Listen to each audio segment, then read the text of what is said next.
Приветствуем каждого, кто залетел на этот выпуск. Вы на канале Stuff Art, канал о граффити и стрит-арт-культуре. И наш новостной блог «Хроника стен» продолжает знакомить вас со свежими проектами уличной культуры. На канале собралось уже 10 тысяч человек, за что мы и благодарны каждому из вас. Нам очень нужна ваша поддержка. Каждый из вас дает нам возможность продвигать нашу культуру в массы и мотивировать художников на все более интересные проекты в нашей стране. Всем огромный респект и сочный лайк вам в карму, а мы начинаем. Поехали! Открывает этот выпуск совместный проект двух международных тяжеловесов граффити Никос и Сатурно. Солнечный Лос-Анджелес наблюдал, как оживает стена под техничным руководством этих парней. Работа представляет собой процесс разделения разума от тела, где Никос работал преимущественно над своим привычным в его стиле скелетом, а Сатурно фокусировался на деталях немного жутковатого образа сознательного ума. Результат, безусловно, впечатляющий. Топовый скилл и хороший размах проекта дарят этой работе особую привлекательность.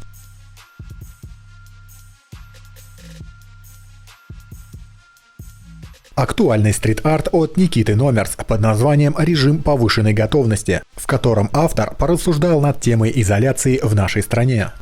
Вот что говорит сам автор об этом проекте.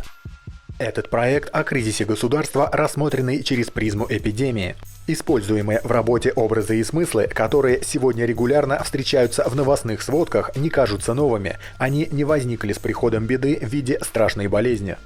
Мы давно в самоизоляции от внешнего мира и изолируем неудобных нам людей. Мы соблюдаем социальную дистанцию, разделяя общество на разные группы, которые обладают неравным доступом к ресурсам материального и духовного блага.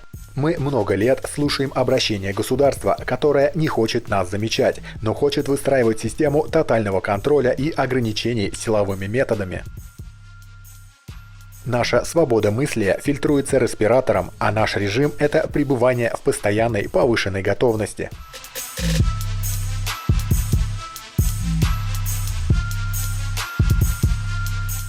Продолжая тему с вирусом, один из наших подписчиков арт-абстрактов сделал актуальную работу под названием «Аннигиляция», в которой сравнивает нынешнюю пандемию в мире с вирусом разрухи и обращает внимание властей на упадок жилых районов Самары.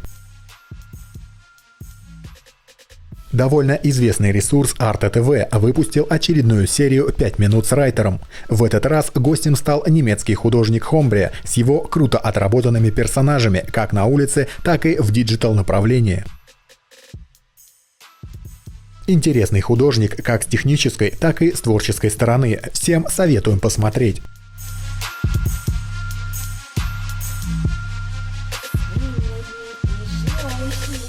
Не могу не упомянуть про техничного голландского райтера Das, сделавшего несколько нехилых проектов.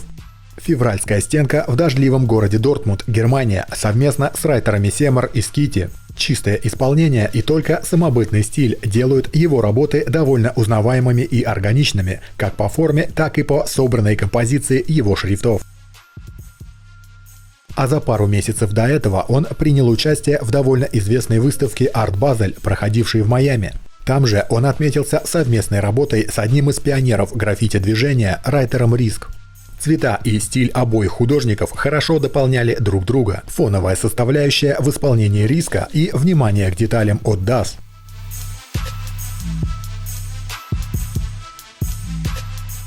Также за последнюю неделю заметили пару свежих стенок от австралийца Софлис в его фирменном шрифтовом формате. И отлично проработанная стенка, напоминающая о важности воспитания нашего поколения, так как будущее планеты находится в руках наших детей. Сочные и качественные работы от райтеров Фет, Тасти, Cruise One.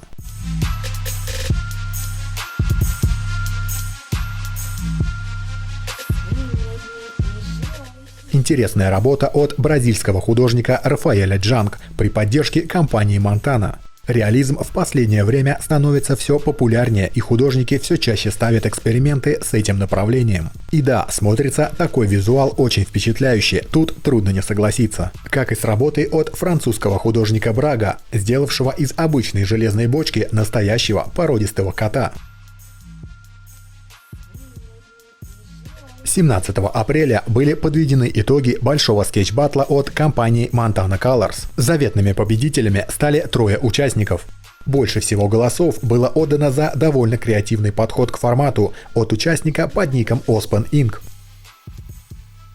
Лучшей работой, по мнению судей, стала диджитал-работа от парня под ником Virus. Ну и рандомно выигравший участник под ником Кари Рачо. Пишите, что думаете о победителях такого масштабного проекта. Как вам кажется, все ли тут чисто или все-таки призы должны были достаться кому-то другому? Сразу 5 крутых райтеров на одной совместной работе. Немецкие ребята, делающие настоящий стиль в городе Бохум, Германия. Дружная коллаборация от Bowes, Median, Aiden, Paul Spencer и Райтера Стокер. Мощный проект, заслуживающий внимания каждого любителя немецкой граффити-сцены. А на этом у нас на сегодня все. Всем спасибо за внимание и увидимся совсем скоро. Всем пушечного здоровья и отличного настроения. Всем удачи и пока.